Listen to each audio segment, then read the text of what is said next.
Shalom, selamat pagi Bapak-bapak, Ibu-ibu, Jemaat GBIS Haleluya Palur, dan juga sahabat-sahabat ibadah online dimanapun berada, baik yang ada di dalam negeri maupun yang ada di luar negeri.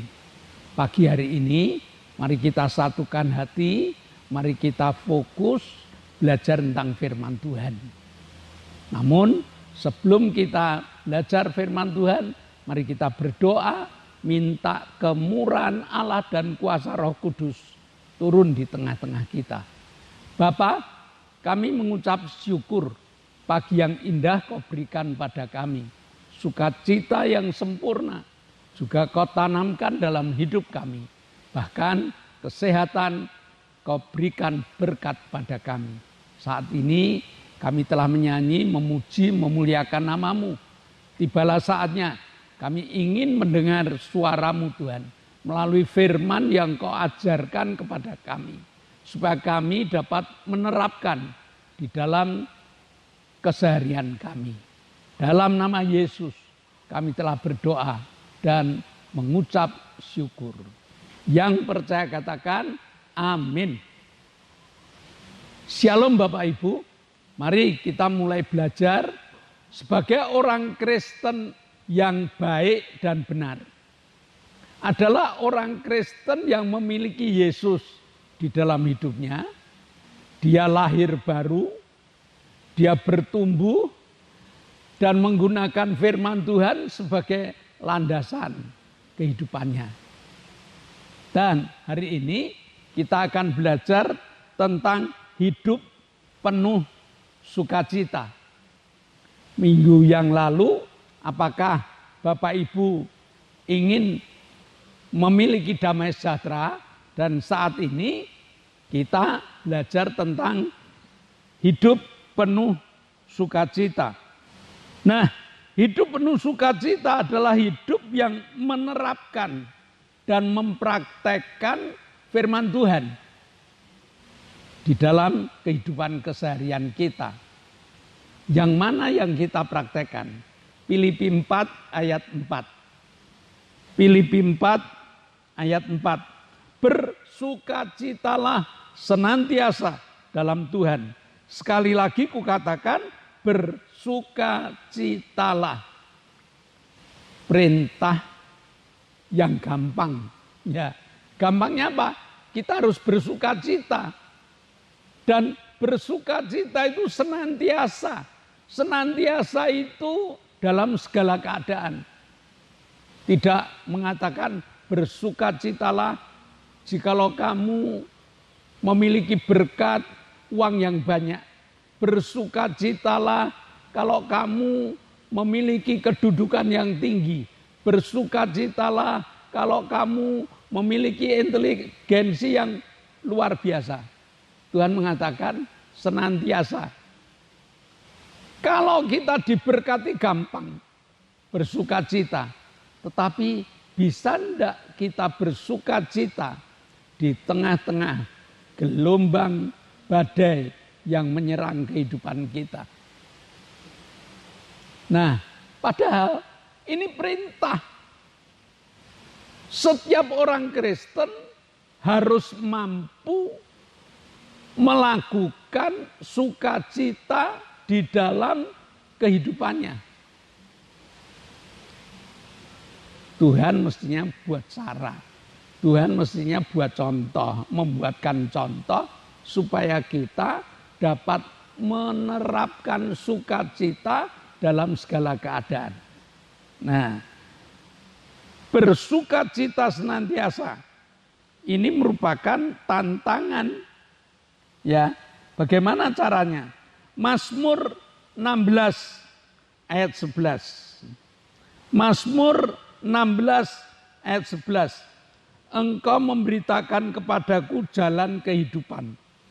Di hadapanmu ada sukacita berlimpah-limpah. Di tangan kananmu ada hikmat senantiasa. Daud menulis mazmurnya. Bukan hanya sekedar menulis. Daud menulis pengalamannya. Pengalaman yang mana? pengalaman tentang hidup sukacita. Oleh sebab itu, mari kita pelajari, mari kita melihat, mari kita mengenang siapa Daud itu. Sejak muda dia hanya seorang gembala. Nama Daud tenggelam karena hanya seorang gembala. Tetapi Tuhan ingin mengangkat Daud. Bagaimana caranya? Jalan Tuhan. Ya, Samuel datang ke rumahnya Isai, Daud diurapi. Tetapi setelah Daud diurapi, masih tenggelam sebagai gembala. Tidak ada cerita Daud. Tuhan mengangkat Daud untuk menjadi tokoh yang besar dalam peperangan antara Daud dan Goliat. Seluruh Israel tidak ada yang berani melawan Goliat. Tetapi Daud yang memiliki Tuhan. Dia mengatakan, aku datang kemari tidak membawa pedang, tidak membawa tombak, tidak membawa apa-apa. Tetapi aku membawa nama Tuhan. Singkat cerita, Daud menang. Setelah Daud menang, Israel mulai mengenal siapa Daud. Dia adalah pahlawan yang besar. Dia mampu mengalahkan berlaksa-laksa. Itu nyanyian mereka dalam penyambutan Daud. Kalau Saul dapat mengalahkan beribu-ribu prajurit, Daud berlaksa-laksa. 10 kali lipat kehebatannya daripada Saul sang raja. Oleh sebab itu, Saul mulai punya kecemburuan dengan Daud. Merasa direndahkan. Bagaimana caranya? Daud akan dibunuh. Perjalanan Daud tidak rata. Perjalanan Daud tidak meningkat terus. Di tengah-tengah posisi yang luar biasa, Daud menjadi musuh mertuanya. Mertuanya kepingin membunuh Daud dengan berbagai macam cara. Akhirnya apa? Daud hidup dalam pengejaran. Dikejar-kejar. Berpuluh-puluh bahkan beratus-ratus tentara mendapatkan perintah dari Saul. Ketemu Daud, bunuh. Lari enggak Daud? Ya lari. Disinilah Daud menulis. Ya, di tengah-tengah pengejaran, di tengah-tengah kesulitan, di tengah-tengah ketakutan, Daud mengatakan bahwa di tangan Tuhanlah dia mampu menikmati sukacita. Ya, engkau memberitahukan kepadaku jalan kehidupan. Daud mengalami berbagai macam kesulitan, tapi Daud mengatakan di tengah-tengah engkau. Daud mengatakan engkau Allah memberikan jalan kehidupan bagi kami, bagi saya. Sampai Mazmur 23 mengatakan, kalau Tuhan gembalaku, takkan kekurangan aku. Walaupun aku harus berjalan di lembah kekelaman, walaupun aku harus berjalan di lembah maut sekalipun, aku tidak takut bahaya. Pengalaman Daud. Kenapa? Dia punya kedekatan dengan Tuhan. Ya, Daud punya kedekatan, bahkan menjaga kedekatannya dengan Tuhan ini dengan luar biasa. Mazmur 16 ayat 11, engkau memberitahukan jalan kehidupan padaku.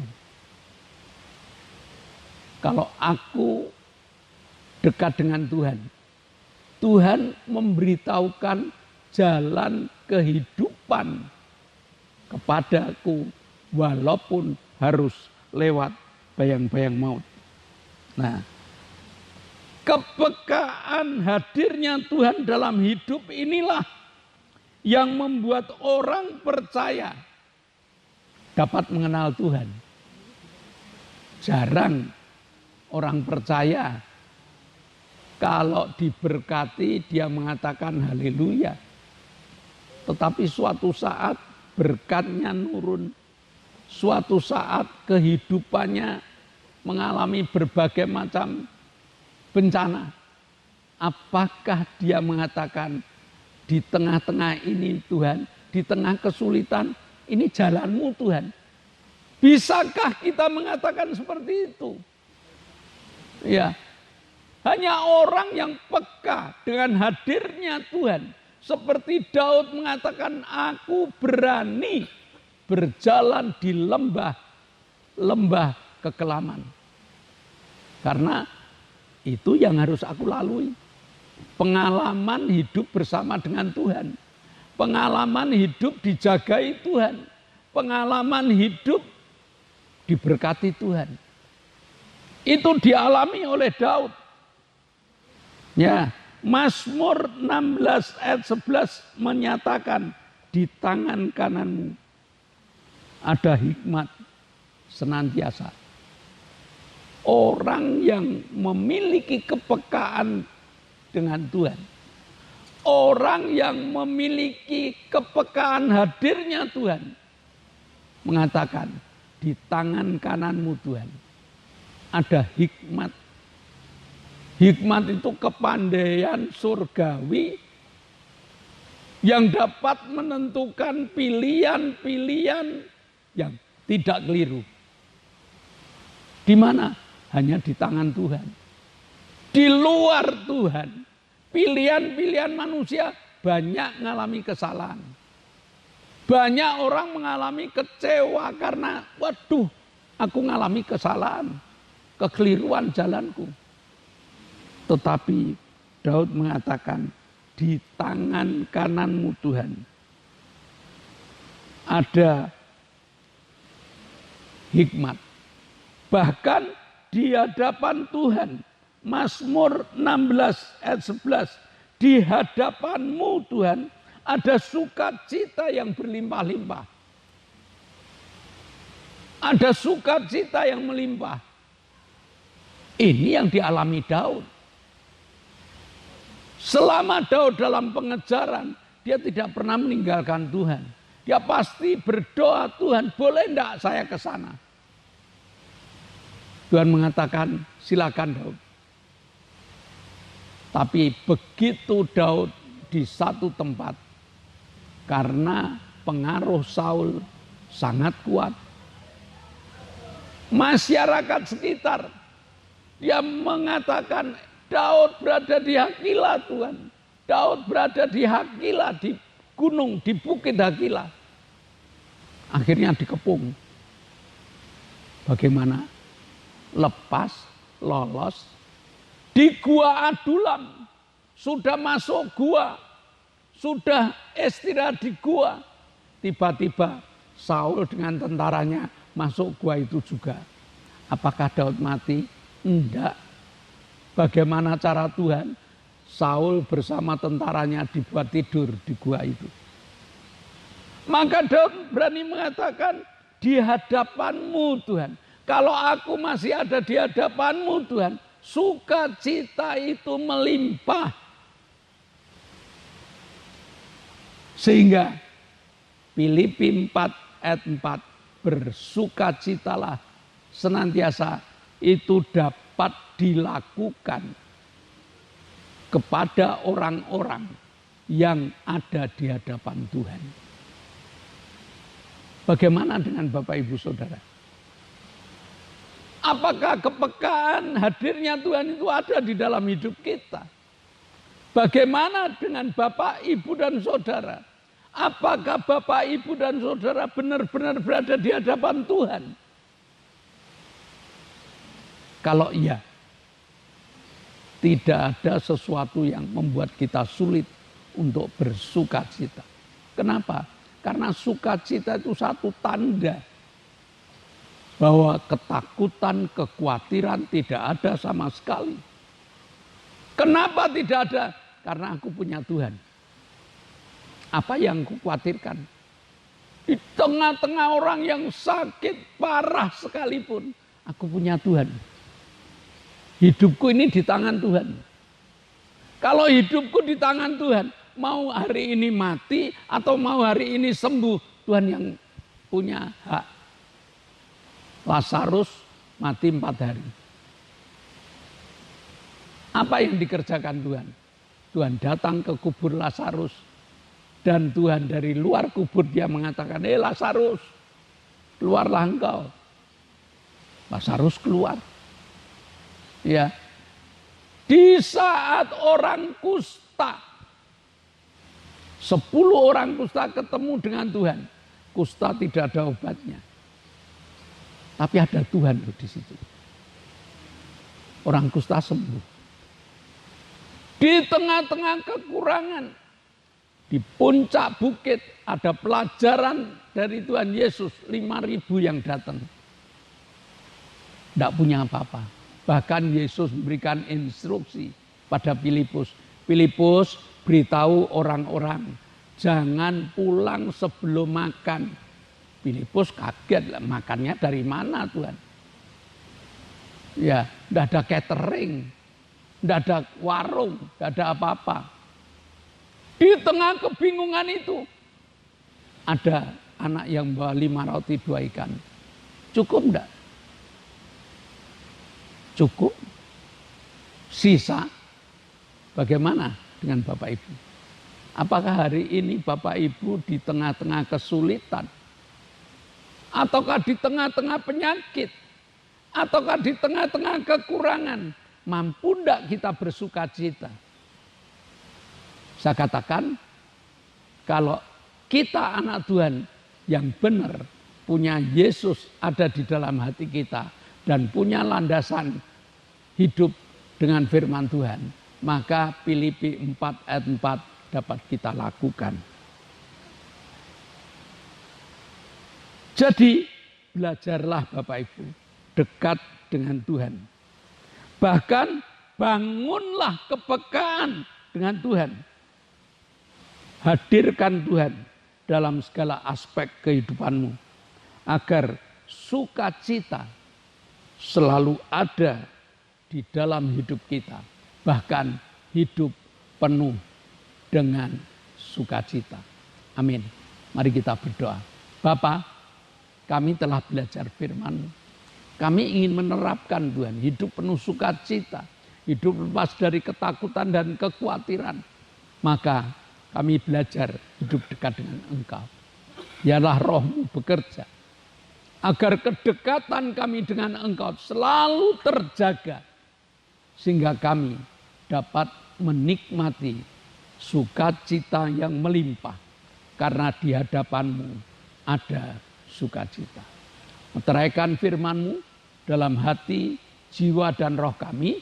Dan dalam nama Yesus kami telah berdoa dan mengucap syukur. Yang percaya katakan amin. Nah, shalom Bapak Ibu. Mari kita terapkan sukacita di dalam setiap langkah hidup kita. Dan sebelum kita berpisah satu dengan yang lain, ada beberapa pengumuman. Yang pertama, GBIS Haleluya Palur sudah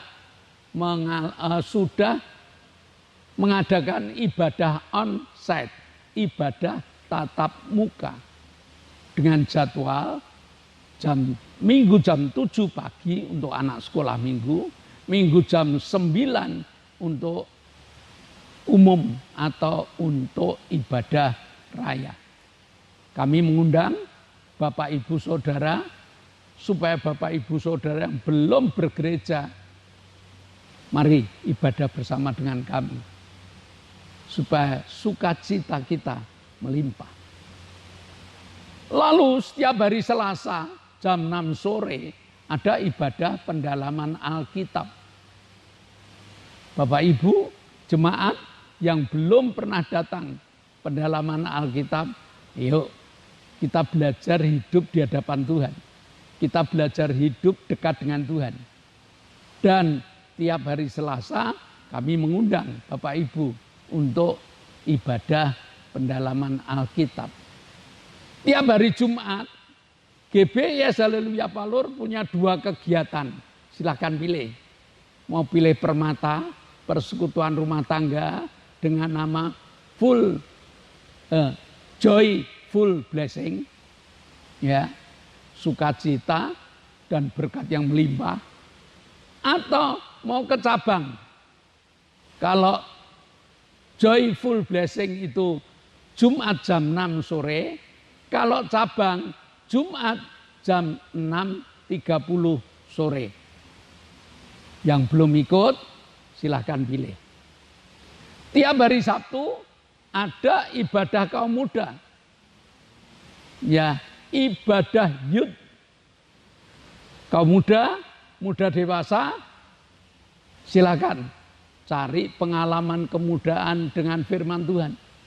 Ala kaum muda bagaimana? Kaum muda yang punya berbagai macam metode dan berbagai macam cara akan disajikan untuk membahas, belajar firman Tuhan. Kami mengundang youth Sabtu jam 6 sore. Nah, tiap doakan, kita masih punya ibadah online. Dan ibadah online ini butuh doa yang gencar Bapak Ibu. Karena ibadah online ini untuk teman yang lain. Untuk kita bagikan. Untuk penginjilan. Oleh sebab itu, tolong doakan, kru biar sehat, biar semangat, alat-alat yang kita gunakan biar awet. Dan jika Bapak Ibu membuka dari ibadah online ini, tolong di like, tolong di komen, lalu di share. Nah, saya rasa cukup itu. Mari kita berdoa, kita akan mengakhiri ibadah kita. Kami bersyukur Tuhan, Engkau telah berikan firman-Mu buat kami. Jadikan kami pelaku firman-Mu yang baik, agar hidup kami benar di hadirat-Mu. Kami tetap berdoa untuk bangsa dan negara kami. Tuhan pimpin berkati bangsa dan negara kami. Engkau telah beri keamanan, kedamaian. Engkau akan pimpin berkati pemimpin-pemimpin negara kami. Presiden, gubernur, wali kota, bupati, camat, lurah, RW, RT, berkati beliau di dalam melaksanakan tugas-tugas hari ini dengan baik. TNI Polri yang mengamankan negara kami, Tuhan pimpin berkati. Dalam nama Yesus kami berdoa dan bersyukur. Bapa, kami mengucap syukur. Engkau telah memberkati ibadah online kami. Engkau telah memberikan berkat-Mu. Engkau juga akan menjadikan ibadah online ini sebagai sarana penginjilan kami. Agar berita Injil sampai ke pelosok-pelosok tanah air. Bahkan sampai ke ujung bumi. Melalui berbagai macam cara. Teman kami akan nge-share kepada teman-teman mereka, sahabat mereka, keluarga mereka. Agar berita ibadah online terus berkelanjutan. Berkati Tuhan dengan berkat-Mu. Engkau juga menjamah saudara-saudara kami yang membutuhkan Engkau. Ibu Gito yang kakinya lemah dan juga kadang-kadang sesek. Arin yang tulang-tulangnya rapuh. Dan kami juga berdoa untuk Ibu Mintarsih yang pasca operasi usus sampai hari ini masih belum kuat duduk lama. Ibu Mariati minta dikuatkan, minta kesehatan yang lebih prima. Dan juga Bapak Petrus Sutresno yang gagal ginjal, ini pun minta jamahan-Mu Bapak. Bapak Ngadiman yang stroke ringan, dia minta dikuatkan. Bapak Isa yang sudah sepuh, minta Tuhan kuat untuk datang ke gereja. Demikian juga Ibu Margareta yang saat ini masih dirawat di Rumah Sakit Klaten. Biar Tuhan jamah, mujizat terjadi. Hafid Tuhan, keluarganya pengen Hafid bertobat. Maka tidak ada sesuatu yang mustahil. Kau jamah, kau buat Hafid bertobat. Terima kasih Bapa.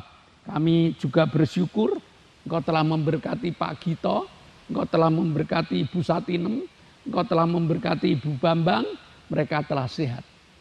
Mereka siap untuk membawa Injil kepada teman-teman mereka yang lain. Terima kasih Bapa. Sebentar kami akan berpisah satu dengan yang lain. Namun kami percaya tangan kuasa-Mu membuka tingkap-tingkap langit-Mu dan mencurahkan segala berkat-Mu. Maka jemaat, kedangkanlah tangan-Mu, terimalah berkat untuk rumah tanggamu, berkat untuk usaha pekerjaan-Mu, berkat untuk rancangan-rancangan hidupmu, berkat jasmani, berkat rohani, mengalir dan mengalir limpah, sampai setiap orang pun akan mengatakan engkau diberkati. Jika kita berpisah, bawalah berkat dari Allah Bapa, cinta kemurahan dari Tuhan Yesus Kristus, serta persekutuan Roh Kudus menyertai engkau mulai hari ini sampai Maranatha, Tuhan Yesus datang yang kedua kali. Yang percaya katakan amin. Shalom, Tuhan memberkati.